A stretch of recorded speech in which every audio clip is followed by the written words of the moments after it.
আজকে আমি বানালাম পেঁপে দিয়ে গরুর মাংস কষা। দেখুন বন্ধুরা কি সুন্দর হয়েছে। চলুন দেখবেন আমি কিভাবে এই রেসিপিটা বানাই। পুরো ভিডিওটা দেখবেন চলুন। আর পুরো ভিডিওটা দেখবেন, স্কিপ না করে পুরো ভিডিওটা দেখার জন্য অনুরোধ রইল। আসসালামু আলাইকুম বন্ধুরা, কেমন আছেন? আশা করি ভালো আছেন। পিঙ্কি কিচেনে সবাইকে স্বাগত। আজকে আমি বানাবো গরুর মাংস দিয়ে গাছের টাটকা পেঁপে দিয়ে ঝোল বানাবো। তার জন্য আমি প্রথমে পেঁপেটা পেরে নেব। গাছের একদম টাটকা পেঁপে, আমার তো জায়গা নাই, তার জন্য এখানে জায়গা আছে, এই গলিতে আমি গাছগুলো লাগাচ্ছি। আর কটা লঙ্কা পেরে নেব।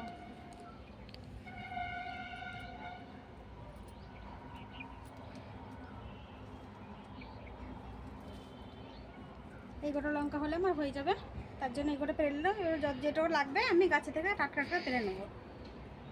এখন লঙ্কার পেঁপে তো পেরে নিয়ে চলে এসেছি। এবার মাংস রান্নার জন্য আমি পেঁয়াজ, আদা, রসুন এগুলো সব কেটে নেব। পেঁয়াজগুলো কেটে নেব। মাংস কেটে ধুয়ে ভালো করে ধুয়ে রেখেছি। এর মধ্যে আমি আগে মশলাটা মাখিয়ে নেব।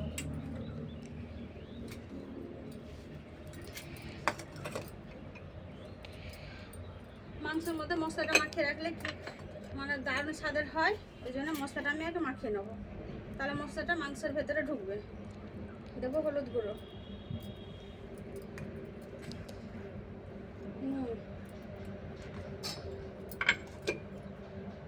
ভাজা ধনে গুঁড়ো,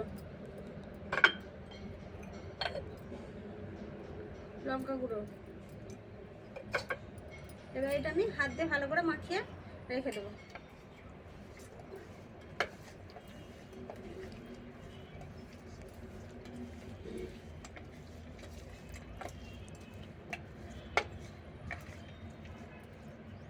এটা আমি মাখিয়ে রেখে দিলাম। মশলাটা মাংসের ভিতরে ঢুকবে, তার জন্য আমি ঢাকাটা দিয়ে রেখে দেবো। দিয়ে পেঁয়াজ, আদা, রসুনগুলো কাটাকাটি করে নেব।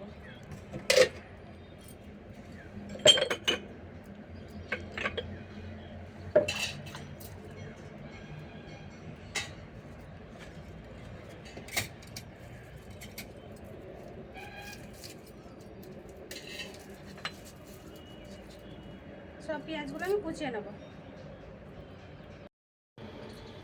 আদা রসুন ছাড়ানো হয়ে গেছে।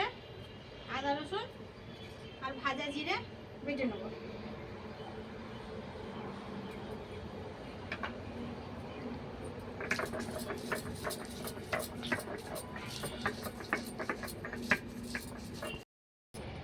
আদা রসুন জিরেটা আমি মিহি করে বেটে নিয়েছি, উঠিয়ে নেব।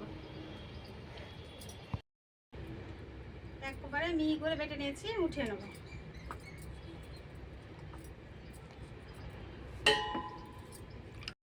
উনুনটা জ্বেলে নেব।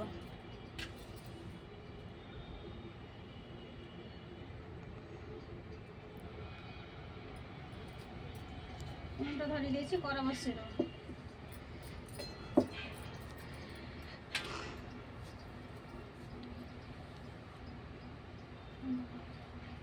কড়াটা ততক্ষণ গরম হতে থাক, আমি পেঁপেটা একবার পুরোটা একবার ভালো করে ধুয়ে নেবো।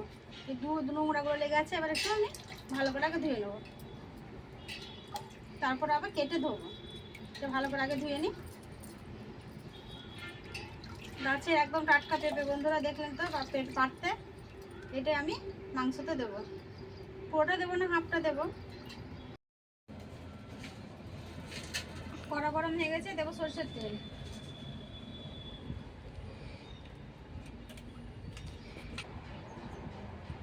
দেবো তেজপাতা, পেঁয়াজ কুচি,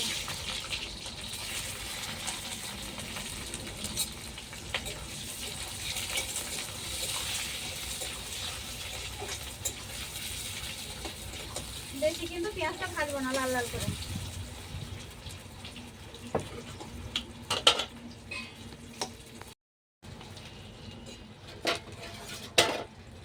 এটা এইভাবে ভাজা ভাজা করবো, বেশি ভাজা ভাজা করবো না, কেন মাংস কষবো তো মাংসের সাথে গলে যাবে।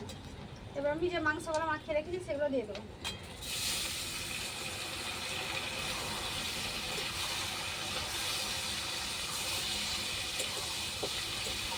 মাংসটা এভাবে একটু ভাজা ভাজা করে নেবো। তারপর আমি আদা রসুন দেবো।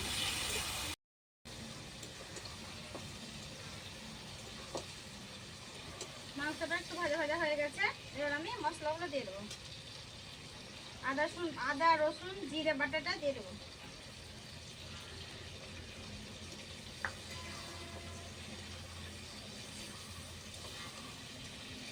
ওই মশলাটা কিন্তু হবে না, আবারও মশলা দেবো। লঙ্কা গুঁড়ো,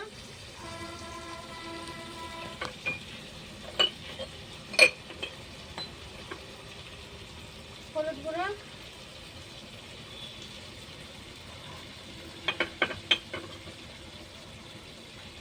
ভাজা ধনে গুঁড়ো, আবার দেবো নুন।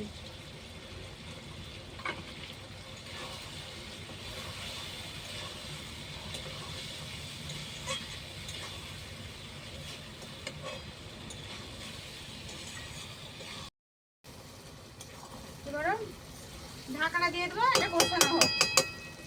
কষতে থাকি ততক্ষণ আমি পেঁপেটা কেটে নেবো। ঢাকাটা উঠিয়ে দেখে নেবো মাংসটা আমার কষানো হয়ে গেছে। এবার যে পেঁপেটা কেটে রেখেছিলাম, পেঁপেটা কাটলাম, এটা দিব। এই পেঁপেটা আধে কাঁধে পাকা হয়ে গেছে বলে আমি পুরোটাই কেটে নিলাম, যেগুলো পাকা সেগুলো আমি খেয়ে নিলাম, ওরা ছেলে মেয়ে নিয়ে খেয়ে নিলাম। এইগুলো আমি দিয়ে দেবো। এবার পেঁপের সাথে মাংসটা ভালো করে কষিয়ে নেবো।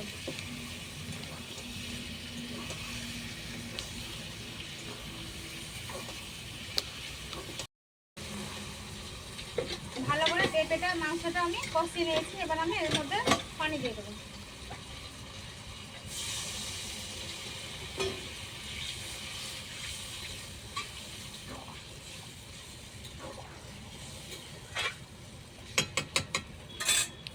এর মধ্যে ঢাকা দিয়ে দেবো। পেঁপে আর মাংসটা সেদ্ধ হওয়ার জন্য আমি ঢাকাটা দিয়ে দেবো। এবার সেদ্ধ হতে থাক। ঢাকাটা উঠিয়ে নেবো। দেখার মধ্যে কি সুন্দর টকবকা হয়ে ফুটছে আমার পেঁপে আর মাংস। পেঁপেটা সেদ্ধ হয়ে গেছে আধে। এবার আমি দেবো 3টা কাঁচা লঙ্কা। এভাবে হাত দিয়ে একটু ভেঙে নেবো। লঙ্কাগুলো দিয়ে দেবো। যে গাছ থেকে লঙ্কাগুলো আমি পেরে নিলাম টাটকা, ওই লঙ্কাগুলোই দেবো।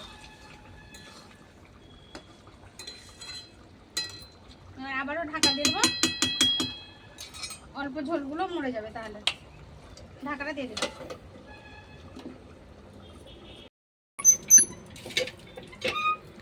ঢাকাটা উঠিয়ে নেবো। পেঁপে মাংসটা আমার হয়ে গেছে। দেখেন বন্ধুরা কি সুন্দর পেঁপে দিয়ে গরুর মাংস, পেঁপে দিয়ে গরুর মাংস কষা হয়ে গেছে। এবার আমি নামিয়ে নেবো।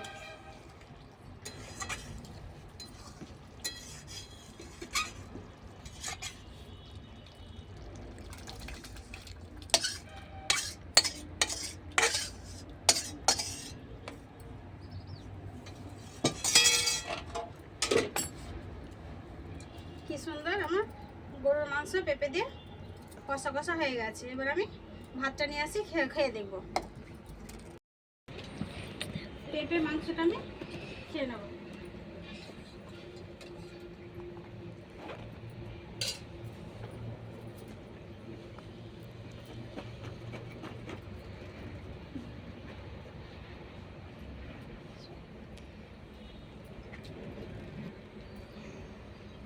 দারুণ স্বাদের হয়েছে। এভাবে একবার হলো বাড়িতে বানিয়ে খেয়ে দেখবেন। আমি যেভাবে বানালাম একবার হলো বাড়িতে বানিয়ে খেয়ে দেখবেন। পুরো ভিডিওটা দেখার জন্য ধন্যবাদ। আর ভালো থাকবেন, সুস্থ থাকবেন, সাবধানে থাকবেন। অবশ্যই সাবস্ক্রাইবার করবেন। আর ফেসবুক থেকে কেউ দেখে থাকলে পেজটাকে ফলো করে একটা লাইক দিয়ে সাথে থাকবেন। পুরো ভিডিও দেখার জন্য ধন্যবাদ।